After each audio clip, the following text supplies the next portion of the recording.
Hello lovely people, welcome to the Geek Cupboard, I'm Penge, and welcome to day 23 of the Geek Cupboard's Fes-tea-ve Advent Countdown 2022. So this is it, the penultimate day. We've only got 2 lovely teas left to try. Yesterday's one was very good indeed, one of the best we've had in my opinion. So you've got a lot to live up to, gigantic tea door number 23. Let's see if we can find where you are. Now I think we know where this was. It was over here, wasn't it? So there we go. Oh, and it's got a lovely message. It's got a lovely message. It's right in the middle there that just says, be generous. And I think that's lovely. I like that. Yes, let's be generous. I mean, Christmas is coming up. So, that's a time for generosity. It's a time for, giving presents as well as getting presents and all that kind of stuff. I think let's just be a little bit more generous, shall we? Just, to other people. Just generally be nicer and more generous to people and the world will be a lovely place. I mean, that's saying just, hand somebody a flower. But, you could hand them something else if you want to. You could hand them a lovely cup of tea, perhaps. Maybe just go round to somebody's house and just take them some tea or whatever. I mean, last night, me and Mrs. Penge and the 2 kids, we did our little kind of annual, as I like to call it, the Christmas light safari. We get in the car and we drive around the place and we try to find some really good Christmas lights. And we sort of look around and we go, yep, they're good, they're nice, that's really impressive. So these are ones that, on the outside of houses or whatever. We're not peering in through people's windows, just to make that clear. We're looking at the sort of, Christmas lights on the outside of people's houses. Just, really make that clear. Yes, we had to drive round, but the kids had made some cards. They'd made these 3 cards each, so 6 cards in total, that just said they had a nice sort of Christmassy picture on the front that we printed out and they'd stuck on. And then inside they'd written messages along the lines of, I really like your Christmas lights. I think they're really pretty. Have a lovely Christmas and, have a nice new year or whatever. They were just a really nice message that just said, I like your lights. They're really good. They're really Christmassy. There you go. Merry Christmas. Have fun. There was nothing in there, demanding anything. It was just really nice. It was a really lovely thing to do. So we did that last night. We drove round for probably about 45 minutes possibly, which is quite a long time given that we didn't really go that far. But yeah, we got down to, my daughter had 1 card left and she was a bit indecisive as to where it should go. So we kind of drove along this way up to this bit near the sort of the top of the estate where we live, and then she saw that, and then we drove down to this. There's quite a sort of a posh bit near where we live. It's got some really huge houses, so went down there. There's some amazing lights down there. But no, didn't want to give it to one of those. Went to some other ones, then she said, oh no, back with the first one. Went to the first one, then she went, oh no, not those, back to here. So we had to go back down to here. So it did take a while, but I think then the kids were quite generous because they just, they went out their way to make these cards and then just give them out to people.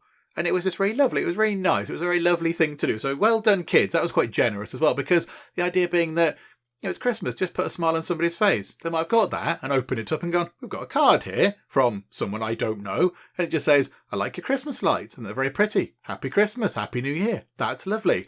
And, that's generous. That's spreading a bit of Christmas cheer. So, I think we kind of did that. We did that yesterday, Advent Calendar. But, if we could all do that, that would make the world a much better place, wouldn't it? So there we go. Let's open up the penultimate door, which I'm having trouble with. Hang on a second. Please ignore this bit. There we go. Right, so it's a lovely green colour. Dreams are like cups of tea. You can have more than one. I often do have more than one cup of tea, definitely. So a flavoured green tea in a bag. What do we have in store for us today? Green rose.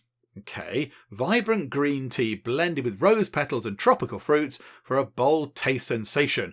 Great as an afternoon tea and blooming beautiful iced in the summer. Okay, this is an advent calendar. So, you might be buying this in a place where it's summery in winter, but right now it's in the winter at Christmas. But right now in the UK it's winter. And, a little bit of a wait for summer. So maybe we'll just have it in it is the afternoon. I can have it as an afternoon tea. It is, it's afternoon now. So that's okay. Just sort of have a green tea. It's got green tea, currants. It's got mango bits, which is going to like that. Not mango slices or anything, mango bits. Just bits of mango, just bits we found. And then papaya bits, rose petals, and cornflower petals. Okay, I don't really know what a cornflower petal should taste of. I'm not really sure.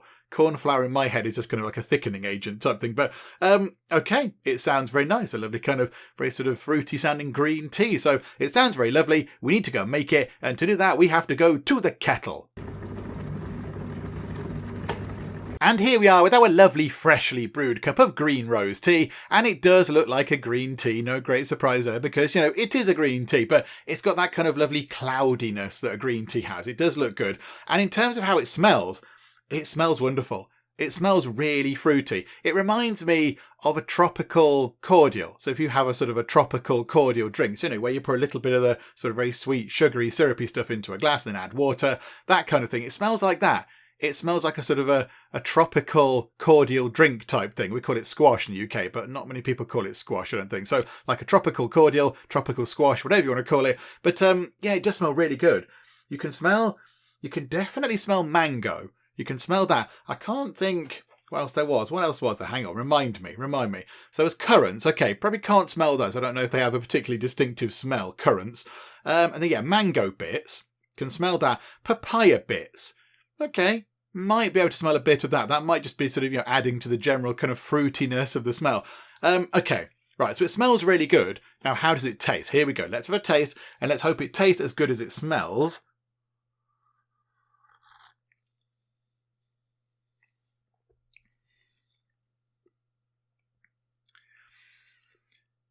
Okay, yeah, it tastes of a tropical drink. It just tastes like a tropical fruit drink. If you give me that, obviously it's hot, so it's a bit of a giveaway, but if you'd have given me that and said, blindfolded or whatever, and said, right, try this, I wouldn't have thought, do you know what, that's green tea with tropical flavouring in. I might just gone, it's a tropical sort of fruit drink. It's warm for some reason, I don't quite know why, but yeah, it just tastes like a sort of a really nice, strong, fruity sort of a drink.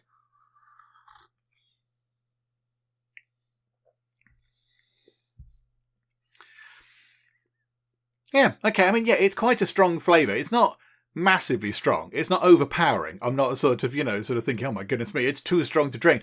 It's a good strength. It's a good strength of fruitiness. But in terms of other stuff, I mean, I will say I can't really taste currants. Given they're kind of the second ingredient after the green tea, there is a little bit actually of the sort of that green tea flavour to it. Now I think about it, maybe more of an aftertaste.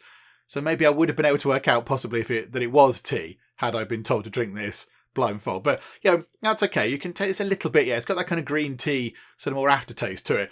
I mean, currants. Yeah, I can't really taste currants in it if I'm being completely honest. But I can just taste the sort of the tropical bits, so mango bits and papaya bits.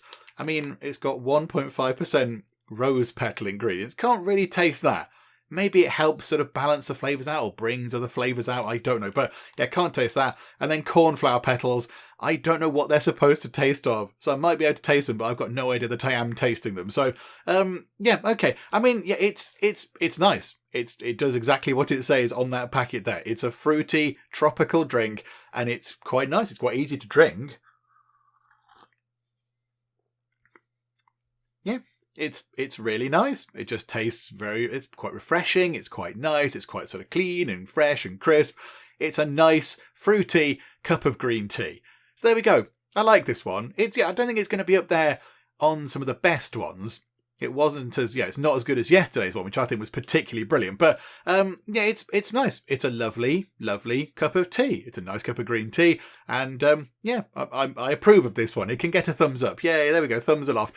So with the lovely tea, let's go over to today's question, which comes from Abby0807. And they said, how do you have Christmas dinner? Are you a fan of stuffing? Brussels sprouts. Okay, I like this. I think we did have this in the first sort of festive advent countdown we did. But I like this because I like food. I do like some food. And I'm not overly picky with food. There's some stuff that I don't like.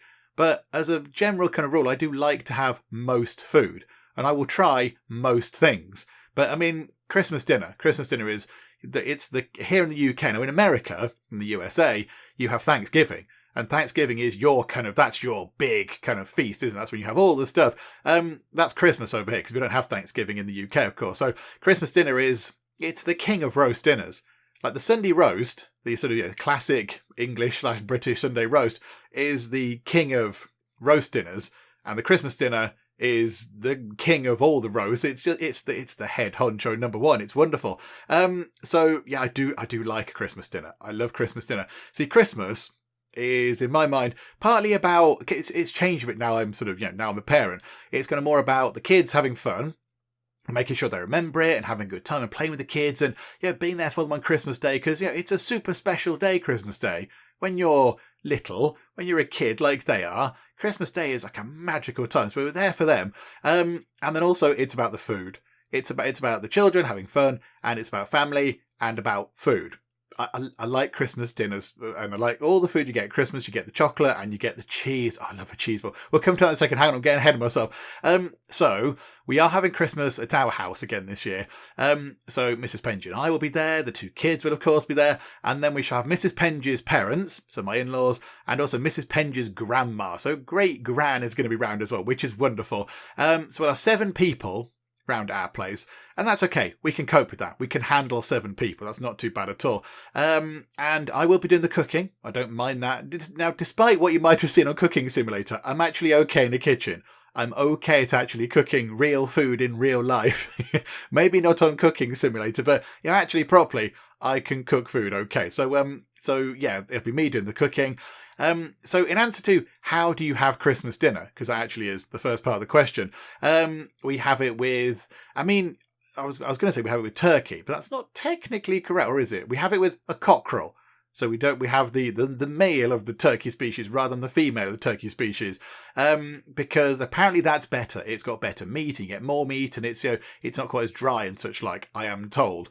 So we have a cockerel that the in-laws are going to bring round. They do that. They've done this for a few years now, because we've had Christmas at our house for the last 2-3 years possibly, which is good for us because it means we don't have to go anywhere. I mean, the bad thing is we have to cook and do the washing up, but we don't have to actually go, hey, it's Christmas, right? Let's get in the car, let's drive to a place, got to drive home when you're feeling full of food. So yeah, it's ours. So, but yeah, they bring it over. They just bring the cockerel over. They cook it themselves, which is their sort of contribution to Christmas dinner. They bring it over, and then it's sort of, all done. They wrap it up in foil, and then when it's food time, we just unwrap it and it's done. It's, they leave it to rest back at their place. They carve it up and everything. It's wonderful. It works very well. So we have that. We have sort of, turkey meat, so cockerel meat. And then I do a nice joint of gammon as well. So I glaze with honey and mustard and cook that. And it's really nice. So we have that as well. And then it's just pretty much all the trimmings, everything. So Yorkshire puddings, which I know for some people is relatively controversial on Christmas Day. Some people there go, you can't have Yorkshire puddings on a Christmas Day. It's like, I think you can have Yorkshire puddings whatever time of day it is. Breakfast, have a Yorkshire pudding. I don't know, put some jam in it or something. I believe that's how they were supposed to be done anyway. So yeah, Yorkshire puddings, roast potatoes done in goose fat. And I've been, over the past couple of years, I've been perfecting my roast potatoes technique, because I did used to do them and they were a bit rubbish. They're a bit rubbish. So sometimes I put too much fat in. It wouldn't work. Sometimes too little fat. And it's how you sort of boil them beforehand and what you do with them. But I think I've got it sorted now. So I did some last night, in fact, before we went out and about on our little sort of Christmas light safari thing. And they were really good. They were very good. I do like to put on them a little sprinkle. So you kind of, you put the oil on them, and then a sprinkle, a little sort of dash on each one of garlic salt. Oh, it's wonderful. Just a tiny bit, just on the top. It really does help. So yeah, we'll have roast potatoes done in goose fat, because that's quite posh. And then we'll have the other stuff as well. So roast parsnips, we'll have pigs in blankets, we'll have all the veg, so carrots, broccoli, Brussels, green beans, cauliflower, we'll do the lot. Mashed potato, some mash as well. We'll have cranberry sauce, we'll have horseradish, we'll have all the sauces. Put all the sauces out, except ketchup. Now, I draw a line with this. So the children do, sometimes we have chicken, like in the evening, whatever, like chicken and veg, whatever. We'll let them kind of have ketchup with that, even if it's a bit weird. Because it's fine. You're going to eat it. It's okay. It's not going to hurt anybody. But on Christmas Day, you can't have like a big turkey Christmas dinner with ketchup. It's not right. There is the line, and I've drawn it now, so you can't have that. So they can have all the other sauces and gravy. Lots of gravy. I do like gravy. Gravy is wonderful. And I'm one of these people, Mrs. Penge hates this. I'm one of these people that if there's gravy left, just so we're finished, let's say everyone's finished, there's a bit of gravy left in the gravy jug. We do have a little posh gravy boat, but sometimes we just have a big jug, like a Pyrex jug. I will, have a little sip of the gravy from the jug. And Mrs. Penge is appalled by this, but I think it's quite nice. I like gravy. It's like Bovril. I can have Bovril. It's just like that. So yeah, lots of lovely gravy. Got to be sort of thick, not too thick, so it kind of blobs out. It's got to be sort of between sort of really thick and liquidy, runny like water. It's got to be sort of more toward the thick end of the scale, as it were, for gravy. not too thick that, you're kind of having to, it piles up. You can make some shapes out of it. If you can make shapes out of your gravy, bit too thick. So that's what we'd have for Christmas dinner. So, it does say, are you a fan of stuffing? Yes, we'll have stuffing as well. The in-laws do have a secret recipe for stuffing, which I suspect they might need to pass on to me, because Mrs. Penge doesn't do much in the way of cooking. She's sort of, she's all right. Mrs. Penge can get by doing the cooking stuff. She's okay if there's a prescribed sort of, recipe thing to follow and precise timings. She's okay. But if you said, here's some ingredients, cook this, Mrs. Penge wouldn't know what to do. But so they make some really good sort of like stuffing board type things to the in-laws. It's their sort of secret thing, but they bring them round as well. So yes, we can have stuffing. So am I a fan of stuffing? Yes, absolutely. I do like that. And then Brussels sprouts. Yeah, I like Brussels.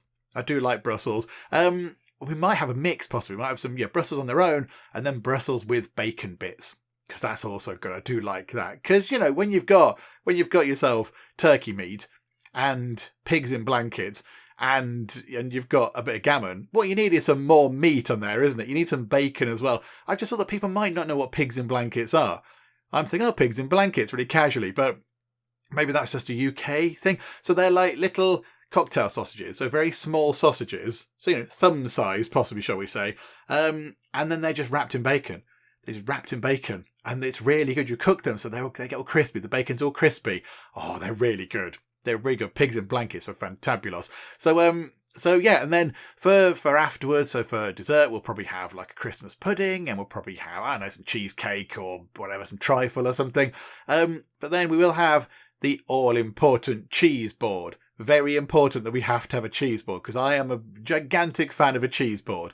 Love a cheese board. You get a nice cup of tea, although possibly just a regular tea, like a Yorkshire Gold, and then you can have that with cheese, and it just works really well. It's just wonderful. Different types of cheeses and different crackers. So we get some like plain sort of crackers, and then some mustard crackers and some chive crackers or whatever. Mix it up a bit, and then have some different chutneys and sort of things with it as well. Loads of different types of cheese.